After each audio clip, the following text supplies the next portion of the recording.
Hello guys bounce back एक बार से आपका फिर से ड्यू टारगेट कॉमर्स में स्वागत है। तो मैं आज आपको यहाँ पर बताने वाला हूँ। देखो, हमने इससे पहले की जो साइंस का चैप्टर 3 था, जो कि हमारा धातु एवं अधातु चल रहा था, ठीक है। तो उसके मैंने जो की पॉइंट्स थे, जितने भी सारे की पॉइंट इंपॉर्टेंट थे, वो मैंने बता दिए थे। अगर आपने पहले वो वाला वीडियो नहीं देखा है तो उस वीडियो को जाकर आई बटन पे जाकर क्लिक करके देख लो, और अगर आपको वहां नहीं मिलता तो आप डिस्क्रिप्शन में जाके भी चेक कर लोगे, वहां से भी आपको मिल जाएगा, ठीक है। तो आज हम यहाँ पे देखेंगे धातु एवं अधातु के कुछ, और अब पूरा डीपली जानेंगे और पूरा डिटेल में पढ़ेंगे, ठीक है। तो चलो जल्दी से जल्दी वीडियो को शुरू करते हैं। और अगर न्यू हैं तो इस वीडियो को लाइक जरूर कर दें और सब्सक्राइब कर लें हमारे चैनल को to give us support and. तो चलो फिर देख लेते हैं क्या है आज। तो सबसे पहले मैं आपको यहाँ पे बताना चाहूंगा कि आपको मैंने उसमें बताया था कि धातु क्या होता है, ठीक है। तो सबसे पहले यहाँ पे चैप्टर का नाम ही जानते हैं कि धातु क्या होता है।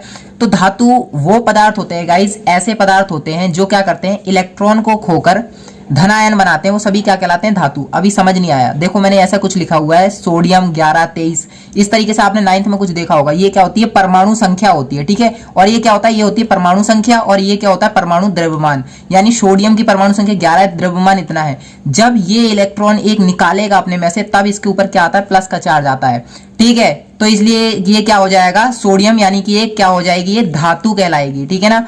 क्योंकि इसने क्या किया, एक इलेक्ट्रॉन कम किया। इसकी 11 थी, लेकिन एक इलेक्ट्रॉन इसने क्यों छोड़ा, क्योंकि इसे धनायन बनाना था, प्लस का चार्ज लाना था। तो वो सभी पदार्थ या वस्तुएं जो ऋणायन खोकर, यानी एक इलेक्ट्रॉन छोड़कर धनायन बनाती है, वो सभी क्या कहलाती है, धातुएं कहलाती है।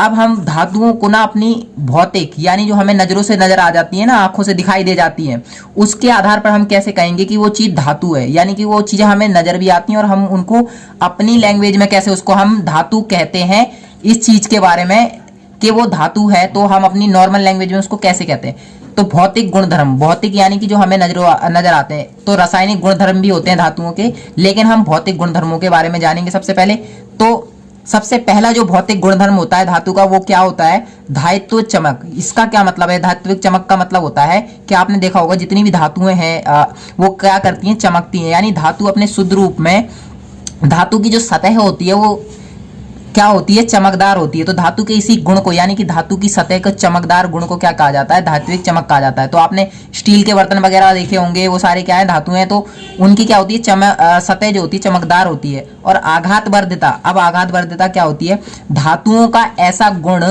आघात वर्धिता यानी धातुओं का ऐसा गुण जिसके कारण आप क्या, जैसे कि लोहा वगैरह है या कोई चादर वगैरह है लोहे की, और आप उसको पीट करके ना, मतलब लोहे की कोई भी चीज है तो उसको पीट कर आप चादर में अगर बदल दो तो उसे क्या कहा जाता है, आघात वर्धिता। यानी कि ये धातु का भौतिक गुण है, एक आघात वर्धिता। धातुओं को पीटकर पतली चादर में बदलना आघात वर्धिता कहलाता है, ठीक है।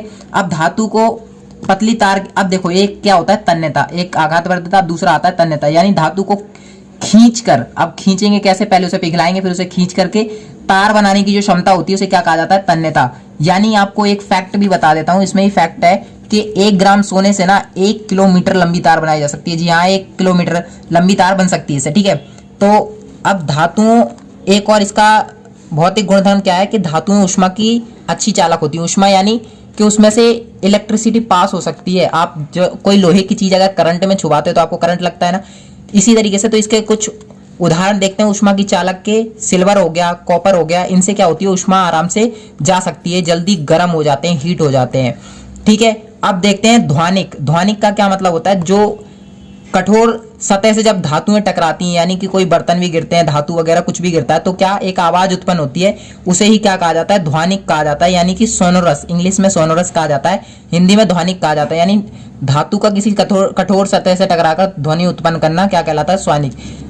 ये आज के लिए इतना ही था। अब आगे के और भी हैं भौतिक गुणधर्म, अब हम इसके बाद जानेंगे रासायनिक गुणधर्मों के बारे में। अगर आपको वीडियो पसंद आए तो वीडियो को लाइक जरूर करें, और अगर आप नए हैं तो पहले जाके चैनल को सब्सक्राइब करें। Thanks for watching guys.